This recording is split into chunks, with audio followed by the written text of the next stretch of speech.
Hello, my name is Duncan Alderdice, and the reason I'm making these videos is to document the journey I take as I become who I am. Today was a roller coaster of emotions, but ended on a high note. Isn't quite over yet, but I'm recording it now because I want to have the energy to record this. So, first item of business, $55 on the day. Decent. My talk time is way up. It's like at 138 minutes. What is that? That's 2 and a third hours. So like I was fucking doing shit.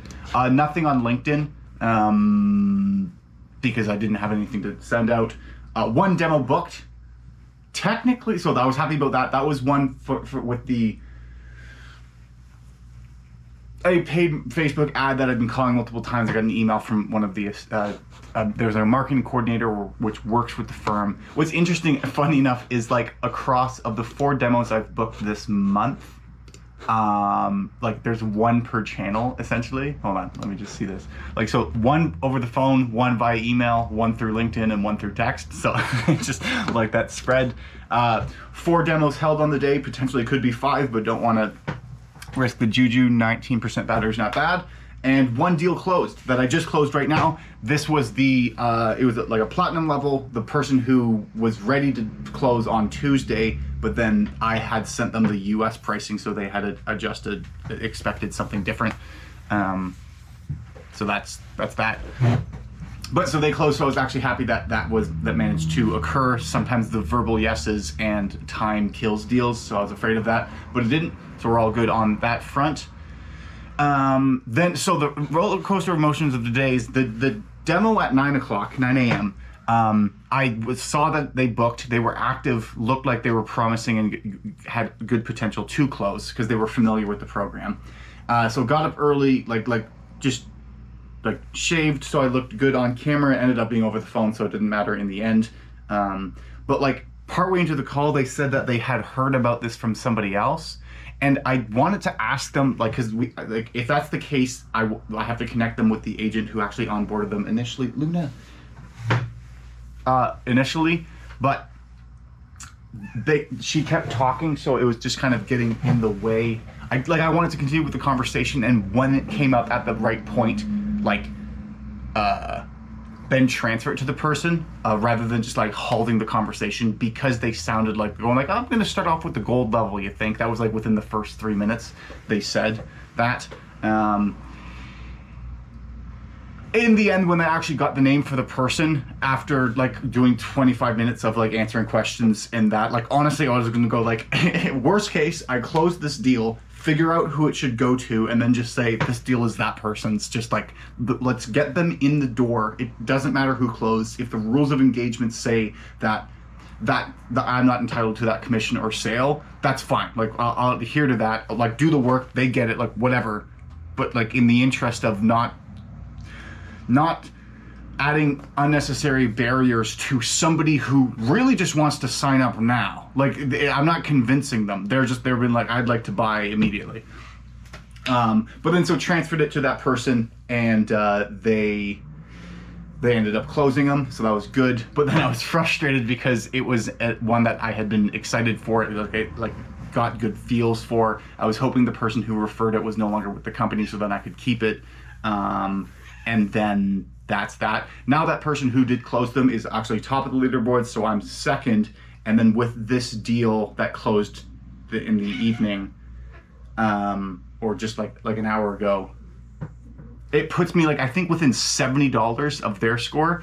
That was the other thing, is because I did technically have 2 verbal yeses for today, but the one guy had to reschedule, so then that was frustrating. I think it was just more frustrating going this week of having closed. Guys, stop. They're fighting, sorry. This week of having closed the big $10,000 deal, I can really ramp things up, and so I was hoping that I kind of wanted to hit quota by the end of the week, and then so the 9 o'clock one was going well. I thought then the second gold was going to go well, and then the platinum was going to close. That would have put me there, but that's fine. Right now we're at hold on, I don't know what it's something I'm actually, before I actually say actual numbers, I think I'm going to ask my sales manager whether or not I can say those numbers on this, or whether that violates the NDA that I signed. I will write that question after. Will I remember? I'll just choose to remember. So then that was that. And then seeing everyone else closing deals, that was good. The one thing that is good though is because there's the competition of who can be at the top, it made me actually want, like, there was that added push to make cold calls. Like I was dialing people, and the efficiency of the cold call line is now approaching 88% effectiveness. So that was nice. Made plenty of dials and spoke to a bunch of people. I think that's a different thing. It's like if I have 10 conversations, I don't know how many I had today. Hold on, I think I can check that.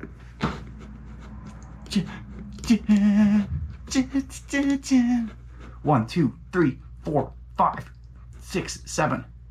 So okay, so 7 cold call connections, and then there's other demos. But like 7 conversations still is 7 conversations. Some days I would make 150 and have the same kind of result. I think I'm just kind of exaggerating that to rationalize why I didn't make as many dials today.